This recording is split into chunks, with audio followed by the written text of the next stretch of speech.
Welcome to the Real Life Weight Loss Podcast, where we cut through the confusion and get down to the truth about what really works for real people when it comes to losing weight, having incredible health, and a body that you love.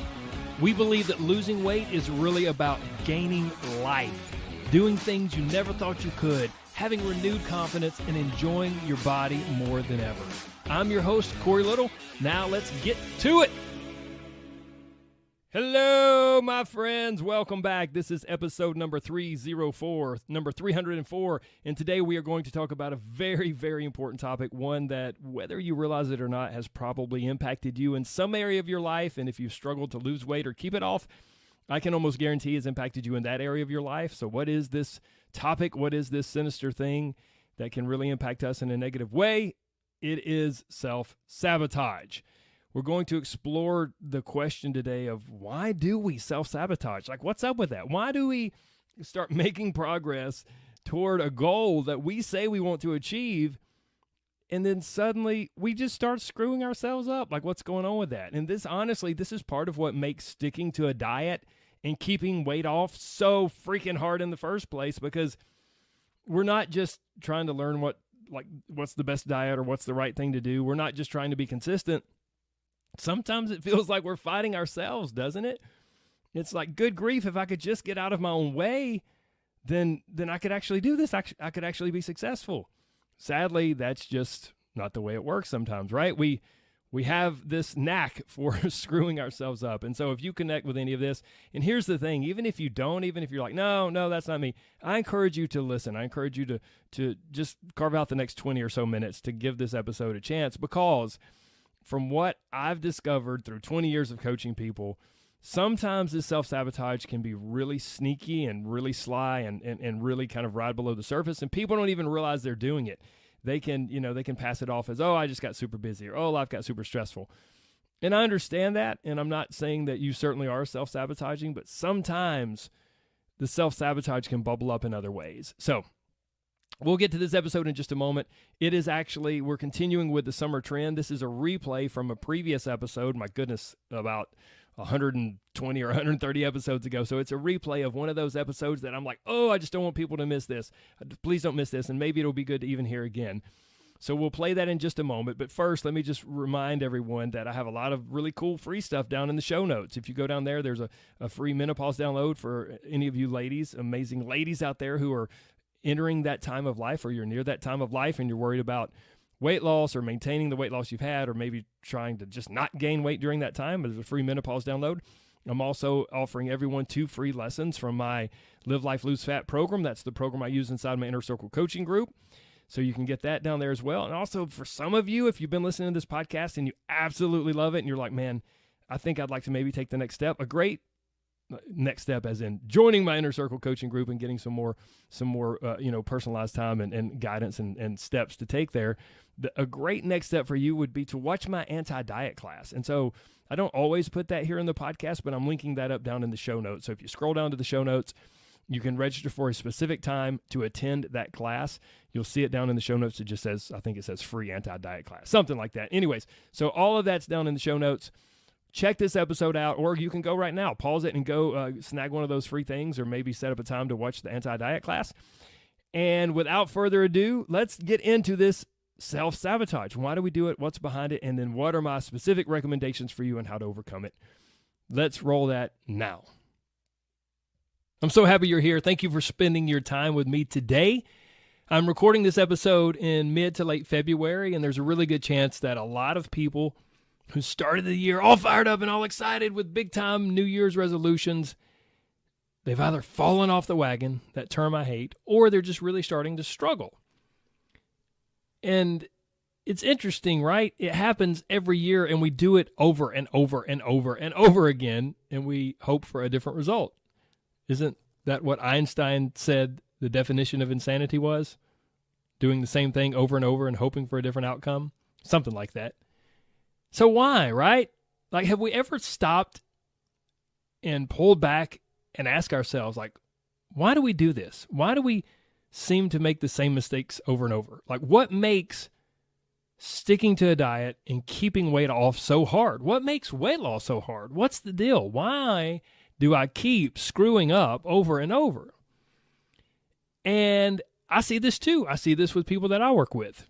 They're not immune to it, but the difference is they have me to help coach them through the rough parts. They have me to help show them what's going on. So that's what I want to try to do with you today. I can't do it on a personal level, of course, because there are thousands of you that listen to this podcast, and I'm thankful for each and every one of you. But I want to try to give you a broad overall idea of what makes sticking to a diet so tough, what makes losing weight and keeping weight off so hard. And part of it is the concept, the reality of self-sabotage. Oh, Corey, you're so right. Self-sabotage. I know. I do that, and I don't even really know what it is. So let's define it. Behaviors or thought patterns that hold you back and prevent you from doing what you want to do, and then I would add to that, or becoming who you want to be, or changing your body how you want to change it. Behaviors or thought patterns that hold you back and prevent you from the success that you want. So self-sabotage, if we boil it down, is really basically us screwing ourselves up. And we don't know why, right?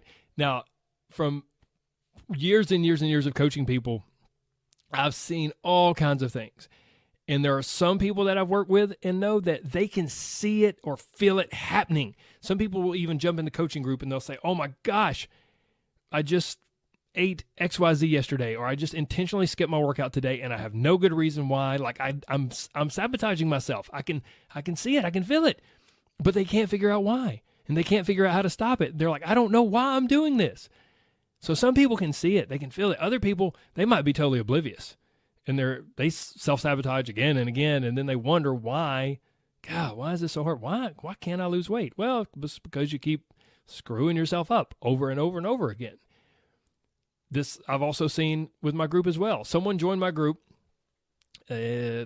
probably close to January, right, when emotions are high and we're ready to do things. And they actually shared, they said, hey, I've always been all or nothing, and I've struggled to find balance with food. And I'm getting started with everything Core's teaching, and this just feels like it's exactly what I need. It's exactly what I need, and I'm so ready for it because I've struggled. I've struggled to find that balance with food, and I've always been all or nothing. And then we fast forward 5, 6, 7 weeks, and they completely fell off the map, and then they emailed saying how busy they are and how life's so crazy, and they asked if they could stop. Now, I don't want them to stop, and it has nothing to do with money. It has everything to do with them doing exactly what they said they've always done. They said, I've struggled to find balance with food. I've always been all or nothing. Right, and you're doing it again right now. I love you dearly. If you're listening and you're like, oh my gosh, yeah, Corey, that's me too. Look, it's okay. I'm not judging you. I just want to point it out because I don't want you to make the same mistake again. If you struggle to find balance with food, if you are all or nothing, don't drop everything when life gets busy. One of the things I share in the coaching group over and over and over again is, look, guys, we can't be on or off. We can't be all or nothing. Life is going to be busy. Life is going to throw you curveballs. We have to figure out how to ride the waves of life and stay connected to the process of improving our health, of improving our food habits, improving our activity habits, and improving our body, right? We have to figure out how to stay connected to that. Otherwise, guess what? You completely ingrain and you continue to embed into your mind and into your habits that you are all or nothing and that there is no balance with food. Either life is calm and I can do it, or life's busy and crazy and I can't do it. And that will never lead you to long-term success. And that is definitely a form of self-sabotage. So some people can see it, some people can't. They're oblivious. It's okay. Regardless, we can all agree that self-sabotage is real. But why, right? Why does it happen? I mean, here's the thing. For some people, it happens as soon as they start getting traction. As soon as someone starts to get a little traction, they're starting to feel better. Boom, something, they intentionally kind of go off the rails. And then they're like, oh, I knew this wasn't going to work. Oh, I knew I couldn't stick to this. But there was no catalyst for it. For other people, it happens when life gets busy, like I mentioned earlier. And newsflash, like I said, life's always busy. For other people, it happens exactly when they least expect it. Self-sabotage pops in when they're killing it, when they've made amazing progress. And they're like, I'm doing so great. I don't know why I ate that entire pizza last night and drank 5 glasses of wine and finished with a piece of cake, whatever. I don't know why I did that. I didn't even really want it. What's going on with me? So regardless of when it happens or how it happens, or if you can see or feel it coming on, or if you're oblivious, self-sabotage can totally screw you up and leave you feeling discouraged and disheartened. It's real and it happens and it stinks. But why? My friends, look, whenever we're experiencing something that we don't like, we always need to start asking questions. It's time to investigate. Otherwise, we'll never know what the thing, that undesirable thing, we'll never know why it is happening and why it keeps happening. So let's do that with self-sabotage right now. Let's investigate. Why? Why does it happen? Well, there are a ton of possible reasons that you may feel are very specific to you or your situation, but I think when we really boil it down, I think you can look at 3 big things. There are 3 things, and I'm going to share all 3 of those with you right now, and then I'll explain each. You ready? 3 reasons that self-sabotage happens. Old is easy, change is hard, and success is scary. Boy, I almost got tongue-tied. Let's say it again. Old is easy, change is hard, and success is scary. Now, here we go. Let me explain all 3 of these, and hopefully they'll make more sense. Number 1, old is easy. We all have default behaviors, patterns with our behaviors in life, patterns with our thoughts, and we all have habits that are just ingrained, and they are so much easier for us to do than to take a step outside of our comfort zone, to take a step and change things. Defaults, patterns, habits, they're easy. Taking steps to change things, especially when we're already tired, drained, stressed, or overwhelmed from life in general, that makes change really hard. Guys, don't miss this. Look, it's not just that what's old is easy. What's old is also familiar. And what's familiar is comfortable. And it's what we've always done. And what we've always done is so much easier to just do it again. So what's old is easy, and it's also familiar, which makes it comfortable. And it's what we've always done, and it's so much easy to just do it again the way we've always done it. And that leads us to the next reason that self-sabotage happens. Change is hard. That's why old is easy, because change is hard. And trying to make changes in your life, it gives the bully in your brain every opportunity to step in and stir up doubt and disbelief when you face challenges and struggle to change. It will never happen. It's not going to happen. So just give up now. I mean, you're never going to keep this up. So why even try? Why are you even putting forth this effort now? You know you're a ticking time bomb. You know it's just a matter of time before this all blows up in your face. That's the chatter that a lot of people hear in their heads from the bully in their brain. And it's because change is hard. And whenever we try to do something hard, the doubts start to creep in. And that just gives the bully in our brain fuel to discourage and discredit and beat us up. But here's the thing. Why is change so hard, right? Like, I get it, Corey. Yes, you're right. Change is hard. And when I try to make changes and I'm not successful, the bully beats me up. But again, when something is hard or when something is not what we want, we have to ask questions. So why is change so hard? Change is hard, my friends, because of patterns and ruts. Patterns and ruts, your mental patterns and the ruts of behavior or the ruts of thought. Look, the more often you think a thought, it's that much easier to think it again. You form a mental pattern or a mental groove. And the more often you think that thought, the easier it is to think it again and again and again. And it almost just kind of gets ingrained in a groove or a rut into your brain. And it will kind of almost move from thought to belief. It's just a belief I have because I've thought that thought so many times. I've had that thought. It's gone through my mind so many times. So now it's a belief. But it's not just thoughts. It's patterns and ruts with our behaviors.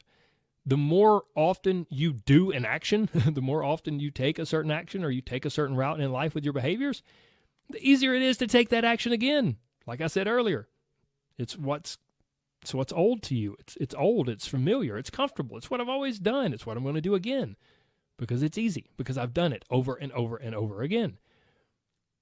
Some people experience this when they get a new car, or even if it's not a brand new car, just a different car. You are so accustomed to the car you've driven for years and years, you know exactly where everything is, the blinkers, the headlights, you know exactly how everything works. You can reach and grab stuff without looking, and then you get a new car and you're like, wait a minute, I'm excited about this, but this is weird, this is new. It's because it's change, right? It takes a little while. It's not old, it's not familiar. This is new, this is different. I have to form new mental patterns and new behaviors like in relation to this car and where things are. So when we think of patterns and ruts, be it mentally or with our behaviors, I always like to think of when I was a child and I lived on the same piece of property that my grandparents lived on, but there was about, I don't know, a half a mile or a third of a mile of forest, of woods in between my house and their house. Well, when you're a kid, why should you go walk on the road when you've got all of those fun woods to play in, when you've got the forest? So over time, I kind of carved out a trail through the woods to my grandparents' house. And over time, it got beat down and carved out more and more and more to the point that it really became like a little trail through the woods.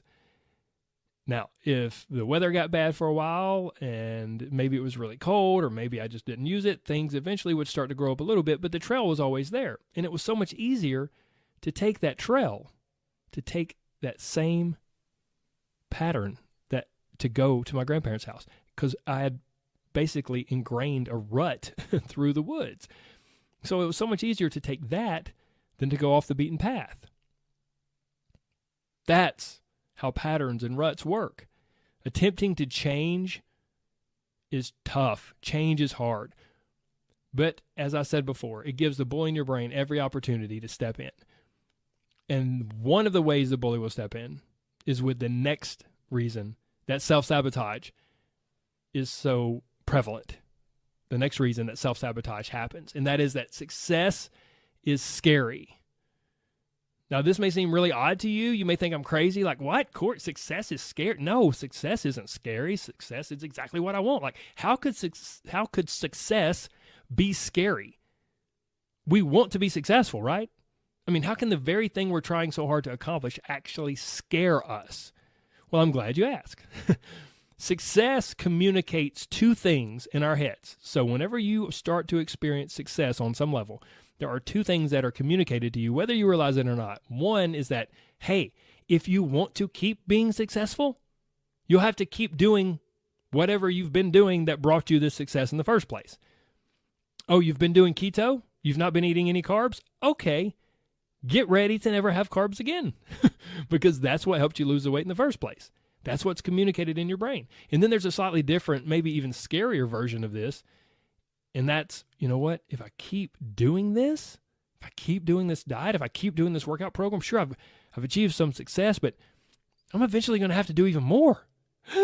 Like, it doesn't just stop here. I not only have to keep doing this stuff, I'll eventually have to do more. And that's really scary. The second thing that success communicates to us is, wait a minute, I'm being successful changing my body, and I don't know how to be this new person. I don't know how to handle this success. Like, as I lose weight, people are looking at me differently. People are talking to me differently. What are my friends thinking about this? What is my family thinking? It just feels weird. I don't know how to be this new person. Look, whether you realize it or not, you're probably super scared of the very thing that you say you really want. You're probably super scared of actually having and living in the body that you say you want. For a lot of people who want to lose weight, they functioned and existed for the majority of their life as a certain identity.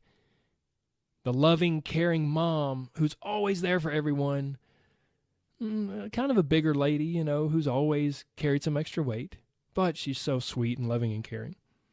Or, that chubby guy who's hilarious. Oh my gosh, he's so much fun to hang out with, but he's kind of chubby. Or the really sweet girl who's, man, she's got so many friends and people love her, but she's kind of big boned. That's one that someone in my group recently shared. They were like, oh, Corey, yes, big boned. My whole life I've been called big boned. Big boned, chubby, bigger lady, bigger guy. Hey, big guy. All of those identities. We kind of don't even realize it, but we accept those identities, and that's how we function and exist in the world. Now, here's the thing. You may think, I don't know, Corey, like, if I lost weight, it'd be amazing. I would not mind at all not being the chubby guy anymore or the big boned girl. Okay, this may be tough for you to see with yourself, so just do this. Try to imagine a skinny Chris Farley.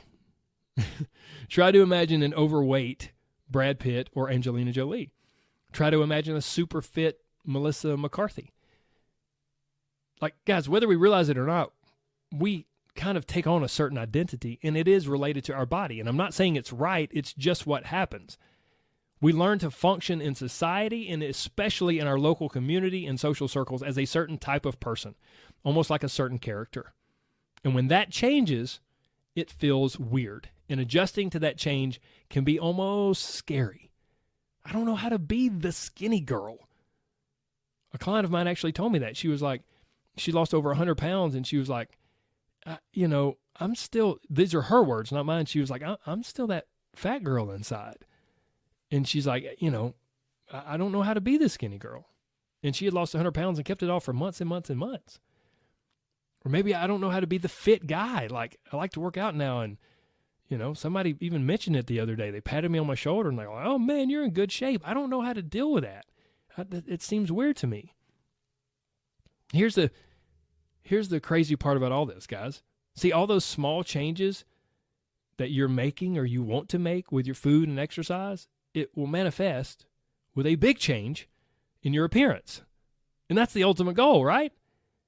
And then that's scary. All the small changes lead to a big change, and it's scary because, pay attention, follow me here. I'm going to bring this all together. Changing your body, losing weight is hard because success, the very thing we want, can be scary because change is hard. It's uncomfortable and it's scary. And not just the small changes, but the big change of you starting to look different, starting to be maybe perceived differently, starting to feel different. And all of that just causes us to crave something familiar. So we return to what's old and what's comfortable. And there you have it, the self-sabotage cycle. Sadly, this is what so many people experience again and again. But there are a couple of other elements to self-sabotage that I definitely want to touch on before I wrap this episode up. First is that when the approach someone's using isn't realistic or long-term, you might as well sign on the dotted line of self-sabotage. Guys, it's too hard. So truth be told, you or they or whoever, they're probably looking for a way out because it's just too hard. It's not realistic. And this is why it's so important to find a weight loss solution, to find an overall approach to weight loss that is doable and sustainable. Because if it's not, you probably are a self-sabotage ticking time bomb. And then the second thing that also can drive self-sabotage is lack of belief. You guys know I talk about that a lot on this podcast, but I want to talk about it specifically in relation to self-sabotage. And ironically, the thing that often drives the lack of belief is repeated self-sabotage. Try and fail. Try and fail. Get really motivated. Try again and fail. Again and again and again and again. Like I said at the beginning of this episode, it's what so many people do every January, right? I'm going to get all fired up. Oh, this is going to be different. Whole30 is going to be different for me. Oh, this weight loss challenge is going to be different for me. Oh, keto is going to be different. Oh, intermittent fasting. This time it's going to be different. Try and fail, try and fail, try and fail. And then here's the really crappy part. Before you know it, that's your new default. You've ingrained a mental and behavioral pattern. So even if you're experiencing success, like short term, there's a part of you that's just waiting for it all to crumble. Old is easy. And sadly, for many people, their old ingrained default pattern is to try and fail. I know I'm eventually going to screw this up, because I always do. So, What should you do? I don't want to leave you hanging. What should you do? I've got 3 little tips for you. Three little things that could maybe make a big difference for you. Number 1, most importantly, be sure if you want to lose weight, be sure to choose a weight loss approach that is doable and sustainable long term. Well, Corey, how do I know what's doable and sustainable long term? All of the diet industry, all those people advertising things, they make it seem that way. Okay, just ask yourself, can I see myself doing some version of this 3 months from now or 6 months from now? And if you can't, then don't ever start it. Don't ever start it because it's not doable and sustainable for you long term. That's number 1. Next up, number 2. Know and understand that, number 1, old is easy, change is hard, and success can feel scary. And you might say, well, thanks, Corey. That's exactly what you just told us in this podcast. But knowing is half the battle. I don't know if there's anyone out there around my age bracket. When I grew up, I watched the G.I. Joe cartoons that were on TV at the time, and I loved them. I loved the G.I. Joe cartoons. And at the end of the cartoon, all the G.I. Joes would kind of pump their fist in the air, and they would say, remember, knowing is half the battle.